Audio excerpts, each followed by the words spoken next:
পাগল বলবে, নাইলে বলবে লুবি, টাকার লোভে চলে আসছে। অধিকাংশ মানুষ আমাকে দেখলে বলে আমি নাকি কবর থেকে উঠে আসছি। বিদায় আমার কাছে লম্বা কথা বলার সুযোগ নাই, কিন্তু অঙ্গীকার দিয়া ফেলছি। যদি শুধু এই প্রোগ্রামটাই থাকতো তাহলে কিন্তু আমার আসার সুযোগ ছিল না।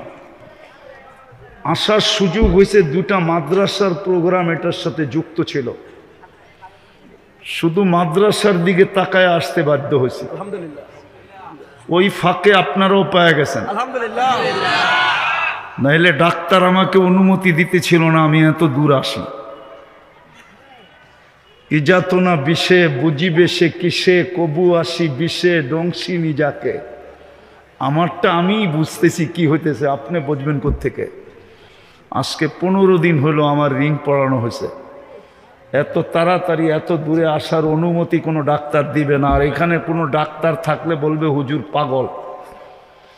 হয়তো পাগল বলবে, নাইলে বলবে লুবি, টাকার লোভে চলে আসছে। হ্যাঁ, নাউজুবিল্লাহ পড়েন না, আমরা তো মাদ্রাসার দিকে দেখা আসছি। নাইলে মাদ্রাসাওয়ালাদের জবাব দিতে দিতে জান শেষ হয়ে যাবে। পাবলিক তো এত কিছু বুঝবে না কি? এই জন্য কথা লম্বা হবে না, অল্প সময় কথা হবে। আর পঞ্চম দিন জীবন গড়তে চাইলে এক কথাই যথেষ্ট হয়।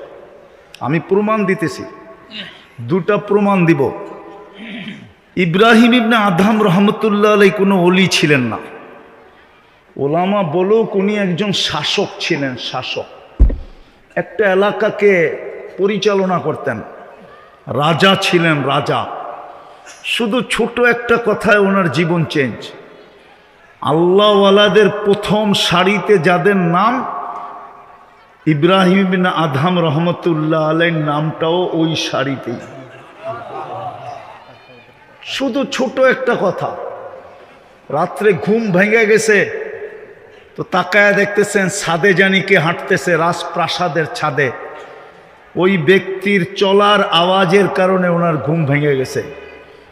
তো ডাইকা ভদ্র ভাষায় জিজ্ঞাসা করছে, তুই গভীর রাত্রে আমার ছাদে কি করিস? তো হাসি দিয়া বলতেছিল, উট হারায় গেছে, উট খুঁজতে খুঁজতে ছাদে চলে আসছি। বলছে পাগল নাকি, উট ছাদে আসবে কি কইরা? বলছে আমি যদি পাগল হই তো আপনিও পাগল। বলছে আমি পাগল কি কইরা? বলছে ছাদে যদি উট না পাওয়া যায় তো রাজপ্রাসাদে বসে আল্লাহ পাওয়া যাবে কি কইরা? জীবন চেঞ্জ।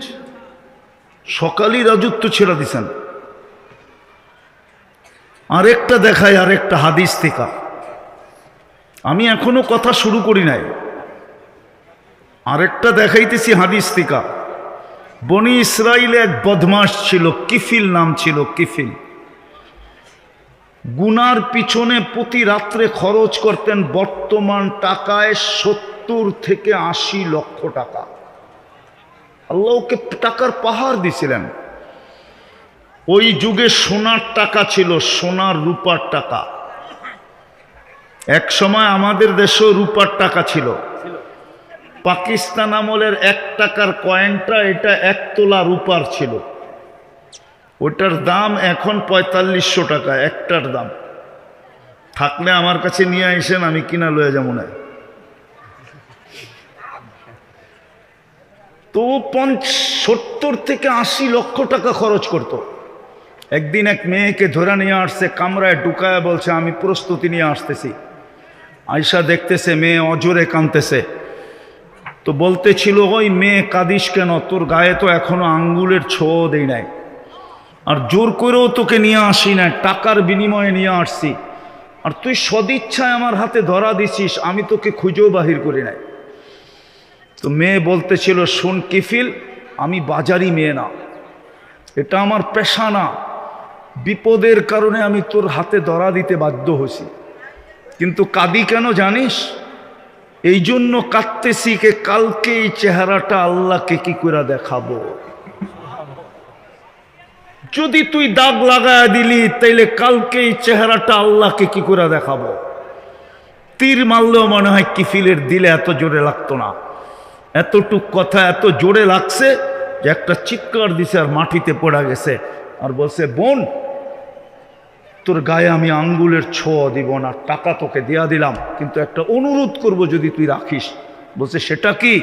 বলছে, তুই হাত উঠাইয়া চোখের পানি দিয়ে আল্লাহকে বলা দে আমি তওবা করলাম, আমার তওবাটা যেন কবুল করে। রব্বে কাবার কসম, ওই রাত্রি কিফিলের মৃত্যু। কিফিল দুনিয়ার থেকে ওই রাত্রেই চলে গেছে, কিন্তু সকালে ঘরের দরজায় স্বর্ণ অক্ষরে লেখা উঠছে, কদ গফার আল্লাহু লিকিফলিন। আল্লাহ ফেরেশতা দিয়া লেখা দিছে, আল্লাহ কিফিলকে মাফ করে দিছে। একদিনের তফসিরি যথেষ্ট। যদি জীবনটা গড়তে চাই আর আল্লাহর হুকুম মাইনা শুনি, নাহলে সারা জীবন শুনবেন, কোনো লাভ দিবে না।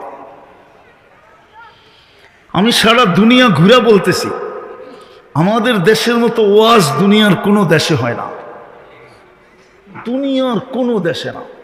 আমি 103টা দেশ এই দুই চোখে দেখা বলতেছি। কয়টা? 103টা। আমি এই পর্যন্ত 103টা দেশ দেখছি। আমি 60টা মহাদেশ দেখছি। বাংলাদেশের মতো ওয়াজ দুনিয়ার কোনো দেশে হয় না। আর এত রাত পর্যন্ত এটাও দুনিয়ার কোনো দেশে হয় না। আর মানুষ এরকম চাতকের মতো শোনে বৈশা বৈশা, মাটিতে লেপটি দিয়া, এটাও দুনিয়ার কোনো দেশে নাই। কিন্তু পরিবর্তনের দিক দিয়া দেখলে দেখি খুব কম। ওয়াজ তো হয়ে যাবে বাজার কমিটির, হয়ে যাবে ওয়াজ মসজিদের পক্ষ থেকে, কিন্তু জানি না কালকে নামাজের সফে কয়জন লোক নতুন দাঁড়াবে, মসজিদ কতটুকু বড়বে। আজান দেওয়ার সাথে সাথে বাজারের শাটার কয়টা বন্ধ হবে জানি না। শাটার বন্ধ হোক আর না হোক, কয়জন দোকানি দোকানদার জায়নামাজ দোকানি বিছায়া আল্লাহু আকবার বলবে, এটাও জানি না, জানি না। অথচ ডাকটা কার ছিল? কে ডাকছিল? কে? আল্লাহ। কে চিনেন? আরে বলেন না, আল্লাহ কে? আল্লাহ ওসির থেকেও ছোট, ঠিক না? এসপির থেকে, ডিসির থেকে। এসপি ফোন করলে তো ঘাম বাইরে যায়, ওসি ফোন করলে তো লঙ্গি খুলা যায়। কিন্তু 5 বেলা তো আল্লাহ ডাকে। কিন্তু 90% মুসলমান তো নামাজ পড়ে না, 90% দোকানদার তো নামাজ পড়ে না। অথচ দোকানদারদের কাছে তো গ্যারান্টি কার্ড ছিল, যেই কার্ডটা এই বাংলাদেশে কারো কাছে নাই। দোকানদারদের কাছে একটা গ্যারান্টি কার্ড ছিল। আমি হাদিস দিতেছি, ইয়াহশুরু মান নাবিয়্যিন ওয়াস সিদ্দিকিন ওয়াস শুহাদা। কিয়ামতের দিন এই ব্যবসায়ীরা নবীদের কাঁধে কাঁধ মিলায়া কিয়ামতের মাঠে উঠতে পারত।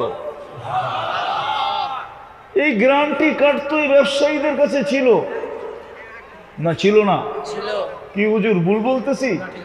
হ্যাঁ, আত্তাজিরু সাদুকুল আমিন। বাজারে বৈশা যদি আল্লাহর হুকুমকে পুরা করত, সততার সাথে যদি ব্যবসা করত, আর যদি বাজারে বৈশা আল্লাহর হুকুমটাকে পুরা করত, আজান দিতে দেরি, দোকানে জায়নামাজ বিছাইতে দেরি করে নাই। আমি মসজিদে যেতে বলতেছি না, দোকানে যদি জায়নামাজ বিছাইতে দেরি না করত, কমসে কম 4 বেলা তো এই বাজারের বাজারিরা দোকানেই নামাজ পড়ে, জোহর আসর মাগরিব এশা, তারপরে না বাড়িতে যায়। 4 বেলাই যদি দোকানে নামাজ পড়তো, রাগ হয় না? পায়ে হাত রাখি, পায়ে হাত রাখি। বলেন, এই চেহারাটা কালকে আল্লাহকে কি করে দেখাবো? যে আল্লাহ আমাকে ব্যবসা দিল, আমি আমার আসল কথার দিকে চলে যেতেছি। আমরা বেশি দিন এখানে থাকবো না।